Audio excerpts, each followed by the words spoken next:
Hey everyone, कैसा हो? तो बात करेंगे। दिस इज मारूफ एंड आज की वीडियो में हम बात करेंगे ES6 के बारे में। रिएक्ट हमने ऑलरेडी स्टार्ट कर दिया है, लेकिन काफ़ी सारे लोगों को समझने में दिक्कत हो रही है क्योंकि ES6 उनको क्लियर नहीं है। ठीक है, अब इसे ES6 classes, react ES6 classes बोल सकते हो या फिर रिएक्ट ES6 बोल सकते हो। इसमें कुछ कुछ टॉपिक है जो कि आपको जानना बहुत ज़्यादा जरूरी है। ठीक है, सबसे पहले आ जाते हैं कि what is ES6। Okay, ES6 stands for ECMAScript 6। Okay, ECMAScript 6 मैं यहाँ पे आपको डिस्क्राइब कर देता हूँ। मैं क्या करूँगा, सबसे पहले है एक का ES6 है ये, यहाँ पे एक न्यू फाइल ले लूँगा। ठीक है, सो यहाँ पे क्या ले लूँगा, मैं ले लूँगा ES6 1.html। ओके, मैंने ले लिया है doc। ठीक है, यहाँ पे मैं क्या कर दूँगा h2 and react ES6। Okay, मैं सेव करता हूँ इसको एंड इसको ओपन विथ लाइव सर्वर करूँगा। Open with live server and here it is. Okay okay, clear. So ES6 क्या करता है? ES6 stand for ECMAScript 6। ECMAScript 6 was created to standardize JavaScript, and ES6 is the sixth version of the ECMAScript. Okay, it was published in 2015 and is also known as ECMAScript 2015। अब आप लोग बोलोगे भैया ये सारा का सारा चीज़ जानना जरूरी है या और फिर इसे याद रखना जरूरी है। मैं बोलूँगा यार जानना डेफिनेटली जरूरी है, लेकिन याद रखो या ना रखो ये ऑप्शनल है। बट एटलीस्ट ये जान लेना कि ES6 क्या है। मतलब कई बार ये पूछ लेते व्हाट इज ES6, तो आपको बोलना ये जरूरी है कि ES6 स्टैंड्स फॉर ECMAScript 6, यानी इसका जो सिक्स वर्जन कह सकते हो ECMAScript का। ES6 का जो सिक्स वर्जन होता है and it was created for the standardize the JavaScript, right. So इसके लिए ये ECMAScript इसे यूज किया जाता है। ओके, अब इसका थोड़ा सा डेफिनेशन अगर आप चाहो तो मैं यहाँ पे आपको डेफिनेशन डाल दूंगा। It's not a big deal, but जितना मैंने बताया वो भी काफ़ी है। ओके, मैं यहाँ पे पैराग्राफ डाल के इसके अंदर ये चीज़ डाल देता हूँ। ठीक है ना। सो मैंने इसे फॉर्मेट डॉक्यूमेंट कर लेना है। ठीक है, फॉर्मेट डॉक्यूमेंट हो गया। अब जैसे इसे सेव करूंगा यहाँ पे आ गया है ES6 stands for ECMAScript 6। ECMAScript 6 was created to standardize JavaScript and ES6 is the sixth version of the ECMAScript. It was published in 2015 and is also known as ECMAScript 15। Okay, why we should learn ECMAScript 6, right. ES6 क्यों यह मतलब learn करना जरूरी है? React uses ECMAScript 6 and you should familiar with the some of the new features like क्या क्या होता है भैया। मान लो क्लासेस हो गया है, एरो फंक्शंस हो चुका है, वेरिएबल्स हो चुका है, लेट्स कंस्ट var, जहाँ पे इसका डिफरेंस क्या होता है, कब कहाँ यूज किया जाता है, इसके बारे में मैंने ऑलरेडी बताया। आगे चल के और भी डिटेल्स में बात करूंगा। एरे मेथड्स जैसे डॉट मैप क्यों यूज किया जाता है मैंने बताया, राइट। आपने रिएक्ट का कोर्स देखा हुआ तो उसमें मैंने बताया। इसके अलावा हमने डिस्ट्रक्चरिंग के बारे में बात किया था, मॉडल्स बात किया था, टर्नरी ऑपरेटर के बारे में बात किया है, स्प्रेड ऑपरेटर के बारे में बात किया है, राइट। बात करने वाला हूँ आने वाले टाइम में। अब आप लोग बोले कि भैया क्या आपको नहीं लगता ये सारा का सारा चीज़ पहले पढ़ा देना चाहिए था? Obviously it is true, but ये जितना जो टॉपिक है मैं ऑलरेडी पहले भी पढ़ा चुका हूँ, लेकिन अब भी मैं मतलब कुछ लोगों को डाउट्स हो रहे हैं, तो मैं सोच रहा हूँ कि दोबारा से इसे पूरा का पूरा ES6 का एक प्लेलिस्ट बना दूं, या फिर कह सकते हो वन शॉट ES6 बना देता हूं। उसमें सारा का सारा आपका डाउट क्लियर हो जाएगा। ओके, समझ में आ गया। चलो, अगर इसी के साथ हम आज की वीडियो के पहले जो टॉपिक मतलब जो भी ES6 के features and that is called classes के बारे में हम स्टार्ट करते हैं। ठीक है, क्लासेस यहाँ पे हम बात करेंगे एज 4। ओके, हम बात करेंगे क्लासेस। ओके, मैं सेव करता हूँ यहाँ पे, आप लोगों को दिख जाएगा क्लासेस। ओके, अब क्लासेस क्या है? ES6 introduce the classes. First of all you have to know. ठीक है, a class is a type of function, but instead of using the keyword function to initiate it we use the keyword class and the properties are assigned inside a constructor method। कहने का ये मतलब है class जो होता है ये बिल्कुल भी आपका फंक्शन की तरह काम करेगा। बस फर्क ये है कि फंक्शन की जगह जहाँ पे आप लोग फंक्शन कीवर्ड लिखते हो वहाँ पे आप लोगों को लिखना पड़ेगा क्या, वहाँ पे आप लोगों को लिखना पड़ेगा क्लासेस लिखना पड़ेगा, क्लास लिखना पड़ेगा। ठीक है, अब आपको इसका अगर एक एग्जांपल दूँ तो यहाँ पे मैं क्या करूँगा, यहाँ पे मैं एंटर करूँगा स्क्रिप्ट। ओके, SCRIPT स्क्रिप्ट के अंदर मैं क्या लिखूँगा, क्लास। ठीक है, मैं एग्जांपल दे रहा हूँ। मैं यहाँ पे दे दूँगा कार। ओके, कार, उसके अंदर मैं ले लूँगा कंस्ट्रक्टर। मैंने अभी बताया कंस्ट्रक्टर एक लेना पड़ेगा जिस, ठीक है। प्रॉपर्टीज़ कहाँ असाइन होता है, कंस्ट्रक्टर अंदर assign inside a constructor method, okay. So यहाँ पे हम करेंगे कंस्ट्रक्टर, यहाँ पे डाल देंगे नेम, ठीक है। उसके बाद इस यहाँ पे दिस डॉट ब्रांड के बारे में हम बात करेंगे, okay. Brand equal to name, ठीक है, समझ में आया। इतना सा होने के बाद यहाँ पे एक चीज नोटिस करने वाली बात है कि the case of the class name, right, case of the class name we have began with the name car with an upper case character. यहाँ पे आप लोग देख सकते हो गौर से, right.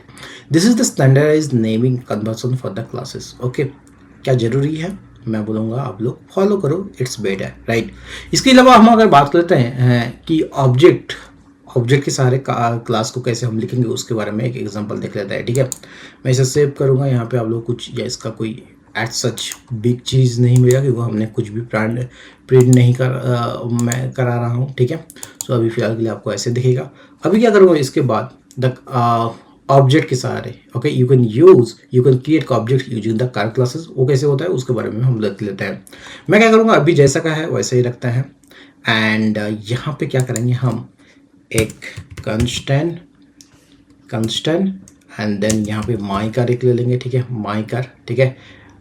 So basically what I am doing creating an object called my car, okay, based on the car class, okay. So my car equal to new car, okay, new car and इसके अंदर Ford, okay, FORD, ठीक है, समझ में आया। तो यहाँ पे भी एक चीज आपको नोट करने वाली बात है, दैट इज कि the constructor function is called automatically when the object is initialised, okay. ये चीज आपको याद रखना है, ध्यान में डाल के रखना है, ठीक है। अब यहाँ पे हम बात करेंगे, ये तो हम बात कर चुके हैं ऑब्जेक्ट क्लास के बारे में, ठीक है। हम क्रिएट माई कार के सहारे हमने क्या किया है, क्रिएटिंग माई ऑब्जेक्ट, जिसे माई कार एक ऑब्जेक्ट है उसे मैंने क्रिएट किया है बेस्ड ऑन कार क्लास के बारे में, ठीक है। अब हम बात करेंगे मेथड इन क्लासेस, ठीक है। हम अपने हिसाब से मेथड क्लास के अंदर ऐड कर सकते हैं। कैसे भैया, उसका मैं लाइव एग्जांपल देता हूँ। यहाँ पे मैं क्या करूँगा, एक मेथड क्रिएट करूँगा जिसका नाम होगा प्रेजेंट मेथड, ठीक है। पास्ट फ्यूचर वो वाला कुछ नहीं करेंगे अपन, हम सिर्फ प्रेजेंट मेथड क्रिएट करेंगे, ठीक है। सो मैं यहाँ पे क्या करूँगा, इसके यहाँ पे प्रेजेंट, ओके, प्रेजेंट, ओके, सही तो है, प्रेजेंट मेथड, ओके। इसके अंदर अब हमें क्या करना है, यहाँ पे हमें करना है रिटर्न,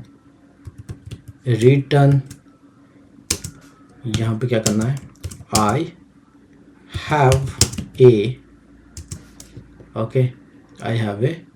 यहाँ पे मैं क्या करूँगा, ओके, इस चीज़ को मैं क्या करूँगा, इसे, ओके, इसको यहाँ पे डालूंगा क्योंकि इसके अंदर हम क्रिएट कर रहे हैं, ठीक है।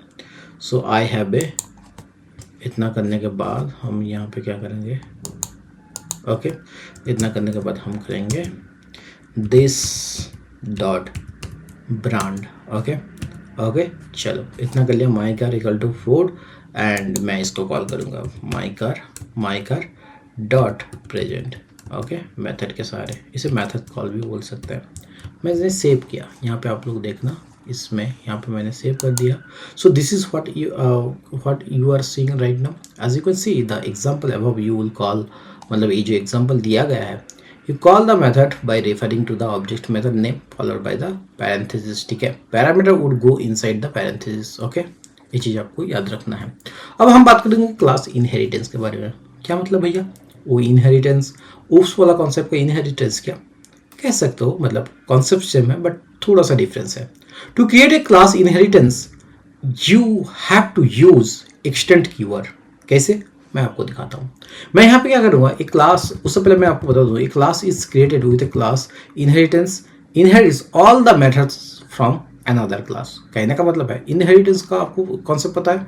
इनहेरिटेंस मतलब क्या, एक प्रॉपर्टीज, मतलब वो कह सकते हो एक दूसरे क्लास से, एक क्लास से दूसरे क्लास में प्रॉपर्टीज को इनहेरिट करना ही इनहेरिटेंस बोलते हैं, ठीक है। इसके बारे में अगर नहीं पढ़ा तो मैं आपको सजेस्ट करूंगा, जो ओप्स के मैंने कॉन्सेप्ट पूरा वन शॉट वीडियो बना दिया या फिर इनहेरिटेंस मैंने बनाया, उसमें जाकर आप लोग जरूर देखें, ठीक है। अब हम बात करेंगे यहाँ पे क्या करेंगे, यहाँ पे हम बात करेंगे जो इनहेरिटेंस का क्लास इनहेरिटेंस का उसका एक एग्जांपल लेंगे, ठीक है। हम यहाँ पे एक करेंगे, एक मॉडल नाम का क्लास लेंगे, ठीक है, मॉडल नाम का क्लास लेंगे जहाँ पे which will inherit the methods from the car classes, ठीक है। अब यहाँ पे जैसा का है वैसा ही इसे रखते हैं, ओके। प्रेजेंट भी जैसा है यहाँ पे रखते हैं एंड यहाँ पे हम क्या करेंगे यहाँ पे, ठीक है। सो हम कर देंगे class model, okay, class model. हमने क्या बताया था, एक्सटेंस कीवर्ड का आपको यूज करना है, ठीक है। एक्सटेंस कार, हम किसे एक्सटेंड कर रहे हैं, कार को ही एक्सटेंड कर रहे हैं कि वो कार के अंदर के प्रॉपर्टीज को हमें लेना है इसमें, ठीक है। सो यहाँ पे क्या करेंगे कार एंड देन हम क्या करेंगे कंस्ट्रक्टर यूज करेंगे कंस्ट्रक्टर एंड यहाँ पे नेम कॉमा यहाँ पे हम डालेंगे मॉड, ठीक है। हम एक फंक्शनलिटी हम प्रपोज कर रहे हैं। ऑल्सो आप लोगों को यहाँ पे देना है सुपर क्या करेगा आपको, सुपर कीवर्ड, उसका भी मैं आपको बताऊंगा, ठीक है। सो सुपर आपको लेना है and this dot model equal to mod, ठीक है एंड यहाँ पे हम क्या करेंगे शो एंड यहाँ पे हम कर देंगे return this dot present, okay. And then हम यहाँ पे क्या करेंगे कॉमा, इसको इट इज अ क्या model, it is a this dot model, okay. बढ़िया, इतना कर दिया आपने। इतना करने के बाद अब आपको क्या करना है, जैसा माई कार है न्यू फोर्ड है, ठीक है। यहाँ पे हम क्या करेंगे माई कार की जगह में न्यू कार की जगह में हम, क्योंकि कार को हम एक्सटेंड कर चुके हैं, यहाँ पे हम लिखेंगे मॉडल, ओके। हमने लिख दिया मॉडल एंड फोर्ड के अलावा भी हम दूसरा कोई मॉडल ले लेंगे, जैसे मान लो BMW, ओके, BMW, ओके। समझ में आया? चलो इतना करते हैं माई कार। यहाँ पे हम क्या करेंगे, अब प्रेजेंट को नहीं, अब यहाँ पे हम करेंगे सो, ठीक है सो ओके। मैं जैसे सेव करूँगा यहाँ पे, मैं जैसे सेव कर लेता हूँ, ठीक है। इतना करने के बाद अब यहाँ पे क्या चीज़ हो रहा है मैं आप लोगों को डिटेल्स में बता रहा हूँ, ठीक है। सो इतना करने के बाद हम क्या करेंगे, इसे प्रिंट करेंगे। प्रिंट कराने के लिए क्या करेंगे हम क्या करेंगे यहाँ पे डॉक्यूमेंट डॉट राइट, इसको क्या करेंगे यहाँ पे ओके जी, okay. So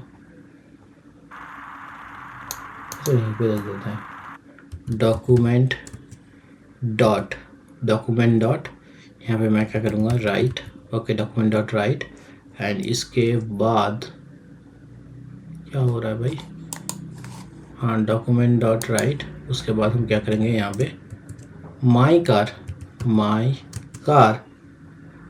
dot so, okay. चलो मैंने ये चीज़ कर दिया है, यहाँ से इसको हटाऊंगा मैं, ठीक है। इतना करने के बाद जैसे मैं सेव करूँगा यहाँ पे, अब यहाँ पे देखना I have a Ford and it is a BMW, ठीक है। इट इज़ अ BMW नहीं, इसे करते थे Mustang, it is a Mustang, okay. मैं सेव करता हूँ I have a Ford and it is a Mustang, okay. So this is how it is happening and यहाँ पे जो चीज़ क्या चीज़ हो रहा है मैं वो चीज़ को बता रहा हूँ। The super method refers to the parent class. यहाँ पे जो हम लोग सुपर यूज कर रहे हैं ना,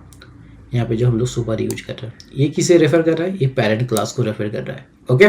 by calling the super method in the constructor method, यहाँ पे कंस्ट्रक्टर मेथड जो हो रहा है इसके अंदर जो सुपर मेथड को हम लोग कॉल करें, we call the parents constructor method and get the access to the parents properties and the methods, okay. So इसी तरह जो आप जो कह सकते क्लास इनहेरिटेंस काम करता है, ओके। होप ये चीज़ आपको समझ में आया। अगर ये चीज़ आपको समझ में आया जो नेक्स्ट कॉन्सेप्ट है इसके रिगार्डिंग एरो फंक्शन, वो भी आप लोगों को समझ में आएगा। बाकी ये 6 का ये फर्स्ट टॉपिक है, आपको कैसा लगा जरूर कमेंट करके बताना एंड अगर चैनल पे आया हो तो चैनल को सब्सक्राइब कर देना एंड मिलते हैं किसी और एक नई वीडियो में नई टॉपिक के साथ। तब तक बाय, सी या, हैव ए गुड डे।